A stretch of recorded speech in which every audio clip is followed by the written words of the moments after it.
Good morning. I want to share with you a little story this morning. It's about previews. And I'm going to try and talk loudly because the waves are competing with me and making a lot of beautiful noise. So this story starts around 1988 and it ends today.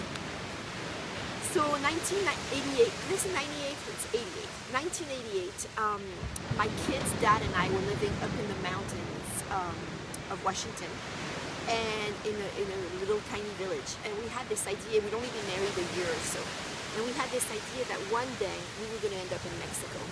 And we just kept having that in our minds. So when we heard, well, first we bought the book, The People's Guide to Mexico by Carl and Lana France, and we devoured the book. And then we heard that Carl and Lana were coming to speak in a travel agency in Seattle and do a presentation about Mexico. So we boogied down the hill, the mountain in our big Oldsmobile. And sure enough, they were there in this travel agency doing a presentation with pictures, and they were doing question and answers. And so we got our spot and listened, and it was this great presentation. And afterwards, and people were drinking quite a bit, and afterwards there was a sort of a gathering, little, schmoozing thing. And people were drinking more and more, and when people drink a lot, sometimes I feel a little awkward. So I started to walk away and just look at books, traveling books, and just entertaining myself.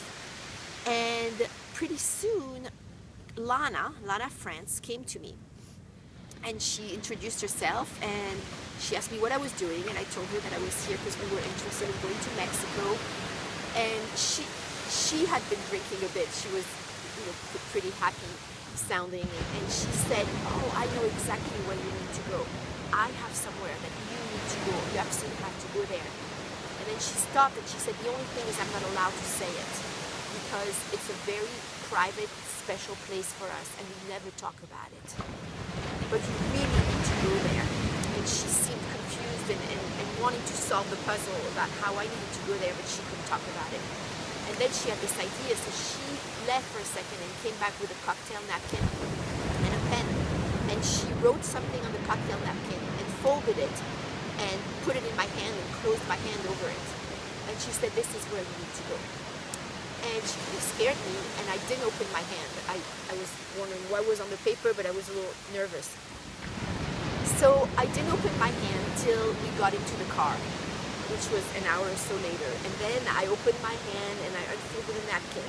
And there was just one word written in the middle of the white napkin, and it said, "Tenacatita." And I didn't know what it meant. I didn't know where it was. I never looked up where it was. But that word just got anchored in my head and in my heart. And the years passed.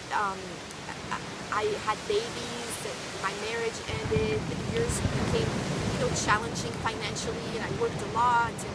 But always when things would get really hard, I would think in my mind, "Tenacatita, tenacatita." It was like this mantra. It just seemed like somewhere in the world there was somewhere really perfect for me and really easy and beautiful. And one day maybe I would make it there or not, but it kept me going, that word, and it sounded like a song, tenacatita. So eventually, I became a life coach and eventually decided to go to Mexico to lead my first retreat. My friend Carol said, "I know just the place, you'll love it." I believed her.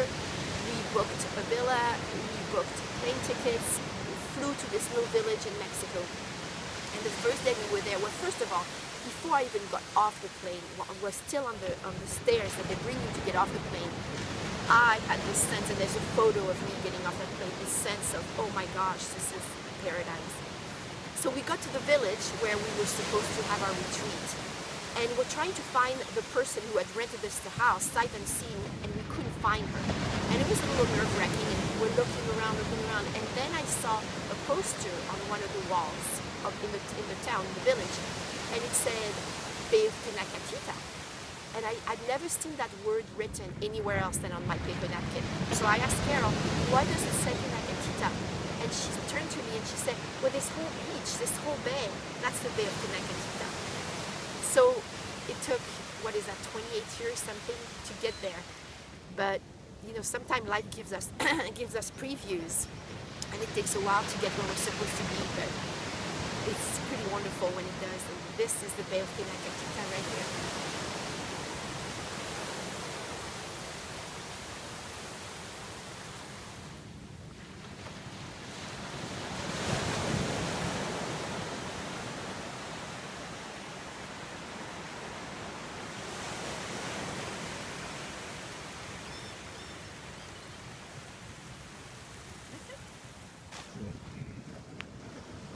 Okay.